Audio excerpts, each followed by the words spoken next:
في نوع تاني عندي اسمه self join. يعني ايه self join؟ يعني بجوين التيبل بنفسه. لو جينا نفكر فيها هنلاقي ان انا عشان اجوين تيبل بنفسه لازم يكون كان عندي recursive relationship. انا عندي هنا في تيبل الامبلوي في recursive relationship اللي هي ايه؟ ان الامبلوي بيسوبرفايز other employees. طيب هو طالب منك هنا تعرض ايه؟ هو طالب منك تعرض اسم الموظف واسم السوبرفايزر بتاعه. تعالوا نشوف لو انا عايزة ارجع الداتا دي هجيبها ازاي من الداتا سيت اللي عندي. بعيدا عن ال SQL خالص، انا لو عايزة اعرض اسم الموظف واسم السوبرفايزر بتاعه هعمل ايه؟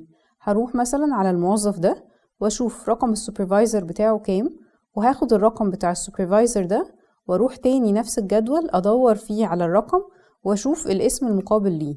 فلو جيت هنا قلت ان الموظف اللي عندي ده اسمه احمد، السوبرفايزر بتاعه رقمه 102674، فهاجي ادور هنا على 102674 واقرا اسم الموظف اللي قدامه، يبقى احمد السوبرفايزر بتاعه محب.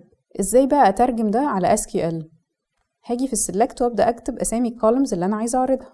انا عايزه سلكت الفيرست نيم بتاع الموظف والفيرست نيم بتاع السوبرفايزر. طيب وفي اسامي التيبلز نفسها انا عرضت الداتا دي من كام تيبل؟ من تيبل الامبلوي. الاف نيم والاف نيم موجودين في تيبل الامبلوي، بس انا دخلت تيبل الامبلوي مرتين، يعني بصيت على التيبل بمعلومتين مختلفتين. مره كنت بجيب رقم السوبرفايزر ومره بالرقم ده كنت بجيب اسم، يبقى محتاجه اقال التيبل عندي هنا في الفروم كلوز مرتين. فهكتب employee وemployee عشان اوضح له ان انا كأن عندي 2 copies من التيبل.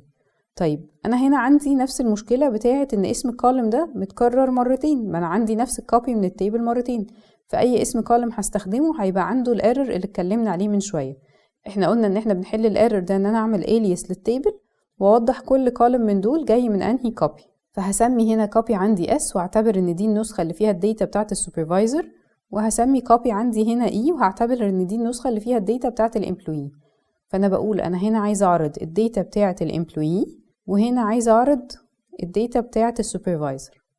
طيب ايه join condition؟ انا كده اعتبر استخدمت اكتر من تيبل، فبحط join condition بتاعهم. ايه join condition اللي عندي؟ احنا قلنا ان السوبر SSN بيساوي ال SSN. طيب السوبر SSN ده جاي من انهي كوبي وال SSN جاي من انهي كوبي؟